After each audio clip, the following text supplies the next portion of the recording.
Unfortunately, this is one place where business is booming in January 1975, the Labour Exchange in Gardiner Street, Dublin, and the story is being repeated throughout the country. But outside in the street, it's not a question of statistics, but of people. People with no work, and the prospect of getting jobs growing dimmer day by day. Many are in these queues for the first time, joining those who've known no other way. Some are particularly vulnerable, those workers who've trained and worked in industries which have become obsolete.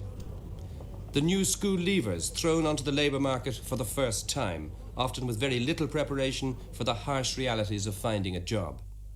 And of course, the older workers for whom the prospects of permanent re-employment are poor, even if new industries are found to replace the ones that have died. In this film, we're meeting just 3 of those 100,000 statistics. 3 men who have no work in January 1975. We're starting in Waterford, but it could be anywhere in Ireland. First, there's Dick Larkin. He worked for 21 years in the Waterford Jute Factory until it closed down the week before Christmas.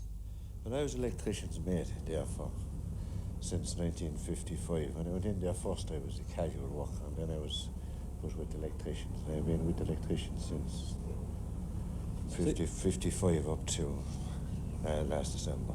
Now, you were laid off just before Christmas, I think, is that right? That's right, and we got notice on the 25th of October. It came as a class of a shock to us because we felt that, well, we knew that the place wasn't going too well, but we felt that it might have been phased out, and that there could be about another 5 or 10 years in it. This is what we believed.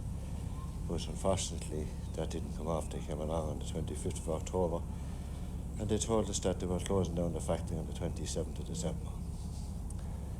How many people were put out of work then? 393 people. And how many would have been in the same sort of age group as yourself, say 50 and over? Well, about 70. That would be between men and women, about 70. And about that, and I say over the 40s, they would be practically the same. Well, now, in a way, you've got worse problems than some of your younger colleagues in trying to find jobs again. Have you had any luck so far? No luck whatever. I tried 3 or 4 places, but I would say that the age bracket was the problem there. Well, I don't think we can ever hope for to get permanent employment.